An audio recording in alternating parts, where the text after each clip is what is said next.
Okay, it's time for me to do reading at the end of the day. So if you're in my class, this is for you. We are reading Nightmares. Let me show you the cover of the book so you don't forget. Yes. So you should have your snack and you should be ready to listen quietly and give your substitute a break for right now for about 10 to 15 minutes. Okay, so when we finished last time, Charlie has been dreaming and the witch is telling him that he is actually in the real netherworld, the other side. And he doesn't know what to think about this. And so his little brother has come in and shown him a picture of Charlotte's and read him a poem that he thought might help him.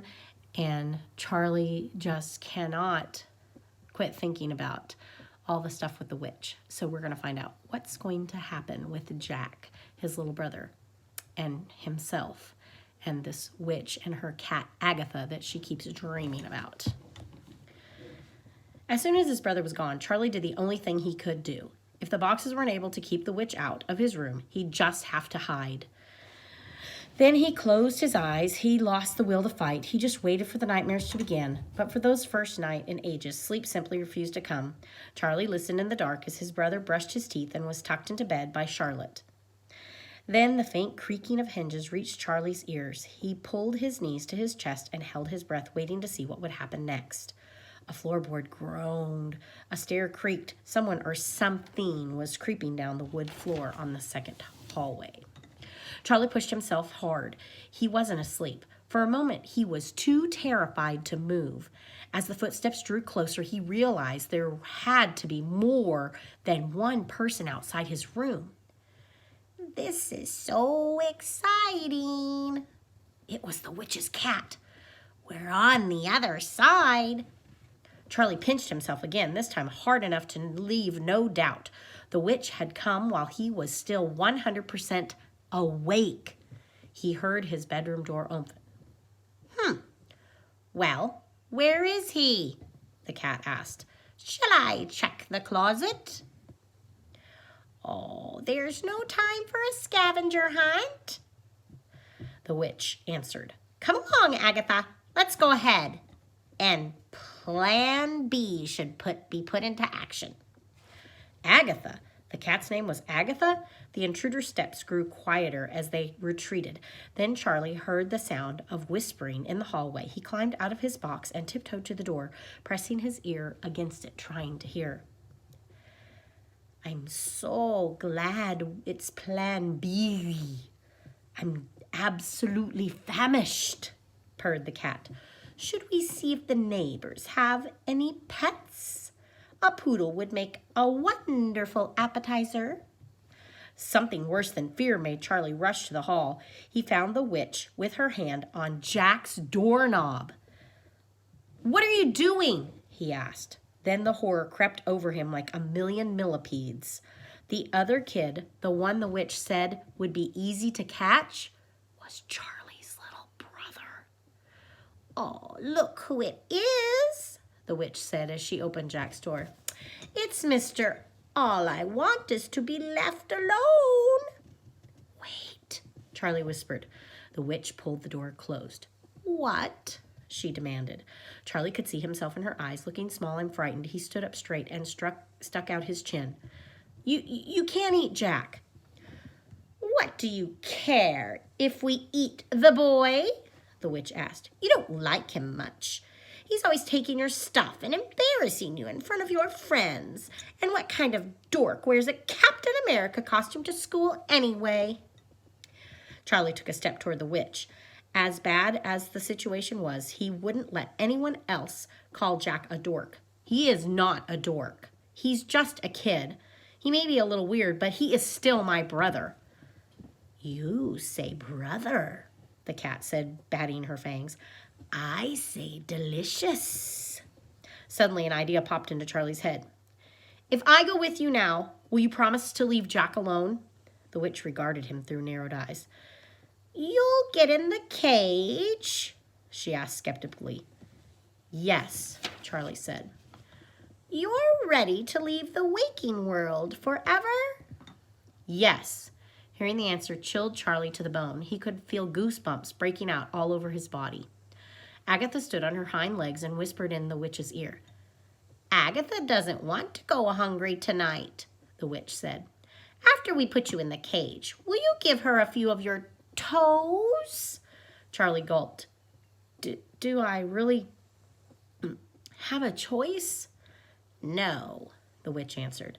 Don't worry, we'll start with the pinky toe. Such a strange little thing, and such a stupid name. Fine, said Charlie. Then let me just grab my toothbrush and we can go. Toothbrush, the witch cackled. What are you going to do with a toothbrush? Shh. Charlie froze outside the bathroom. He cupped a hand to his ear as if he was listening. I think you just woke someone up. Quick, get inside. Charlie had the bathroom door open for the witch and her cat and hoped they didn't spot the skeleton key sticking out of the antique door. 6 months earlier, Jack had locked himself inside and shaved the step-monster's cat. That was when Charlotte had moved the key to the outside lock. With his nightmares inside, Charlie prepared to slam the door shut. He just needed to trap the witch in the bathroom long enough to get his dad out of bed. He went for the key, but it was no longer there. Thought you were going to trick me, eh, pretty? She reached deep into her mouth and pulled out a slimy skeleton key from her throat. How had she known what Charlie was planning? His brain was too panicked to figure it out. Who'd told the witch about the key?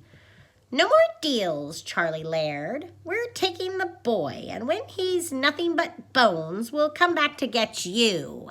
Let's go, Agatha. I've had enough fun and games for one night. No, you can't have him. Let go of me, the witch screeched, spinning around while Charlie desperately clung to her robe. In the struggle, Charlie latched on to the witch's head, and her hat came off in his hand. Bright red curls bounced around the witch's horrible green face. You're going to pay for that, Charlie, she sneered, picking him up and tossing him into the bathroom. The door closed, and he heard the key turn in the lock. Let me out! Charlie banged on the door. His little brother's life depended on someone hearing him. Dad! Dad! Wake up! Don't let him take Jack! Charlie, what on earth is going on? He was still banging on the door when suddenly it swung open. Standing in the hall was Charlotte with Aggie, the cat, by her side. Charlie, it's okay, she tried to calm him. It's just me. Where's Jack? Did they kidnap him? Jack's asleep, Charlie. You were having a nightmare just now. Weren't you? No!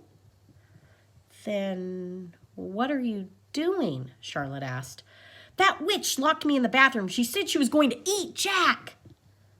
A witch? Oh, listen to me, Charlie. Charlotte reached out for him, and her curly red hair fell into her face. You have to tell me exactly what happened. That was when Charlie realized that the witch had the same hair as Charlotte and the same pointy nose. Aside from the green skin and the mirrored eyes, the resemblance was uncanny. They looked enough like to be sisters. Charlie retreated to the far corner of the linen closet just out of his stepmother's reach. It all made sense now. He'd never dreamed about witches until he moved into the mansion. Charlotte wanted Charlie out of the way, and the witch from his nightmares wanted him locked up in a cage. And the witch knew things about Charlie's boxes and the key in the bathroom door that she shouldn't have known unless someone had told her. Then there were the secret potions the stepmonster kept hidden and the bizarre pictures she drew in her lair. It confirmed what Charlie had known in his heart all along.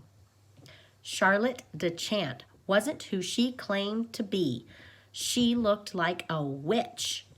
She acted like a witch. And now Charlie knew for sure.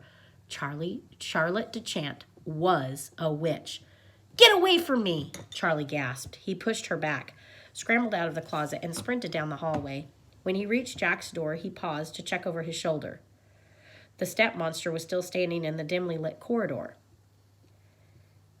That's not your room, Charlie, Charlotte whispered. She was a great actress, he thought. She actually looked worried. I won't let you have Jack, Charlie told her. Never in his life had he felt so certain of anything. I know what you are, and I'm going to prove it. Then he stepped inside and locked the door. He stood there with his back against it until he heard his stepmonster climb the steps to her lair. Then Charlie Laird, more terrified than he'd ever been, crawled in the bed with his little brother.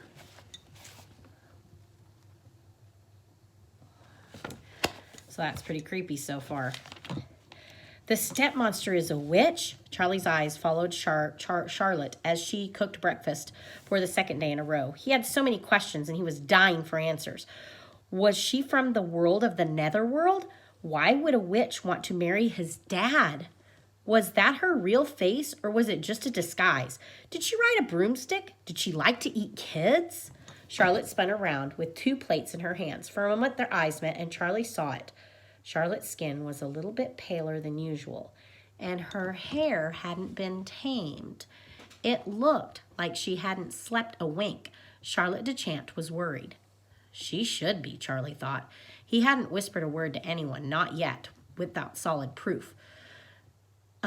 We really need to talk, Charlotte whispered in Charlie's ear. No. Charlie shoved the plate to the center of the breakfast table, hopped out of his chair, and grabbed a banana instead. Andrew Laird drove past the family's old house just as he did every weekday morning, but this time Charlie didn't look. He was too busy devising a plan to keep Jack safe. He had considered running away, but there was nowhere to go. He'd called the police, but to have a cop hang up on him when he accidentally mentioned that a witch was involved. So, for the time being, Charlie had no choice but to keep his own eyes on his little brother, even if it meant watching him 24 hours a day. Come on, Charlie, give me some room, Jack complained. You got 1,000,000 feet of space over there. Why are you getting all on top of me? Charlie scooted 1 inch to the side. He didn't dare care if he was being annoying or not. There were lives at stake. Charlie, what is going on with you this morning? His dad asked. Charlie reluctantly slid all the way across the car's back seat. You should let me carry that for you, he said, pointing at the book sitting on Jack's lap. One of Charlotte's drawings was tucked between the pages. No, leave me alone, Charlie. Dad! Charles, what on earth are you doing? I've gotten used to you being cranky, but I have to say, this is just, weird.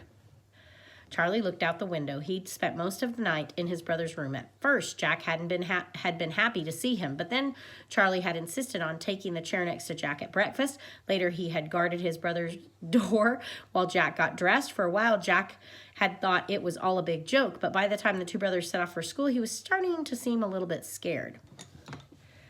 I'm going to be stuck at work until late today. Charlotte's going to pick you up after school. Are you kidding? Charlie started to argue. I'm not going anywhere with that. I was talking to Jack. You're old enough to be home by yourself. Charlie felt his fear bubbling. Jack has plans with me, he insisted. Andrew Laird was watching the fight in the mirror. Whatever plans you 2 may have, consider them canceled. Jack is only allowed to leave school with Charlotte. The car stopped in front of the car stopped in front of the school, and Jack's hand instantly shot out for the door handle. Hold on, I'll walk you to class, Jack, Charlie offered. No, Jack shouted, jumping out of the car. Charlie was halfway out of the Jeep when his dad turned to face him. Stop right there. Why on earth are you torturing your brother like this? His dad said. I'm not torturing him, I'm protecting him, Charlie insisted. From what? Demanded his dad. For a second, Charlie considered confessing, but he decided to keep his mouth shut. His dad was already on his stepmother's side. Fine, don't tell me, but listen up, Charles. There better be no funny business this afternoon when your stepmother comes to pick him up. You understand me? Perfectly, Charlie replied. Charlie ran toward the school, desperate to catch up with his brother. Just through the doors, he spotted him. The little boy's back was pressed against the wall, and Principal Stearns was hovering over him. The ogre's face was stretched into a hideous smile, which meant something terrible was about to take place. Mrs. Russell informed me that you read your classmates a story yesterday, he heard the principal say to Jack. Charlie stopped short and instinctively dropped to one knee to eavesdrop. Kids of all sizes weaved around him as he pretended to tie his shoelace. As far as Charlie could tell, neither the principal nor his brother had spotted him. "Sorry," Jack whispered, his voice trembling with terror. "Don't be."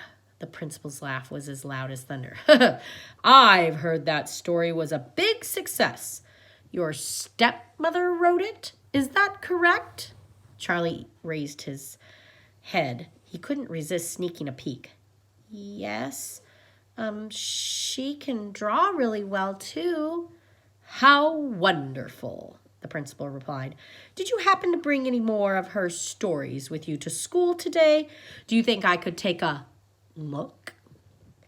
"Charlotte says she's not ready to share them yet," Jack told the principal. "Ah," Principal Stearns. "And where do you suppose she might keep her work? Perhaps in a desk drawer? Or on one of those shelves in the library downstairs?" Charlie leaned into one side for a quick glimpse of his brother's face. Jack looked almost as confused as Charlie felt. "I don't have any idea," Jack said. "That's all right," the principal said.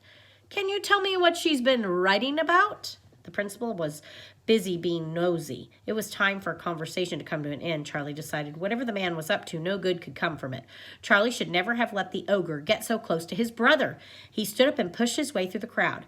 "Her stories are about a princess with a horrible body odor," he said before Jack could answer. "She can't find anyone to marry her because she smells so bad. Then her fairy godmother finally tells her to take a bath, so she does. But it doesn't work. She still stinks. Really bad. And then she marries a guy with no nose." "Mr. Laird," the principal scowled, "were you eavesdropping?" It took every bit of courage Charlie could muster to continue. "I'm just trying to save you from your stepmother's terrible writing." It's not terrible, and it's not about some stinky princess," Jack said. Charlie rolled his eyes. "Have you read the whole thing? 'Cause I have, and let me tell you, it's offensive, both to the stinky and to the noseless." "Such a shame," said the principal. Then in an instant his smile vanished. "Excuse me, gentlemen, I have a school to run." It worked, Charlie thought. Giving himself an imaginary high five, as soon as the principal's back was turned, Charlie felt a sharp pain in his leg. Jack had kicked him. "Ow!" Charlie yelped. He was trying his best to protect his brother, and he'd been kicked in the shin for his trouble? "That was for being a jerk, Charlie," Jack growled. "I don't care if you're having bad dreams. There's no reason to be so mean. I don't want to be a brother to you anymore if you're going to be mean like that." The words hurt more than the bruise growing on Charlie's leg. Charlie stared at his little brother. Jack didn't say anything like that usually. No matter how mean Charlie was to him, Jack never fought ugly. "Jack?" Charlie tried to explain, but the boy had disappeared into the stampede of kids, heading for their classrooms. Okay, I'll see you tomorrow. Bye. Remember, kindness is a language everyone can hear.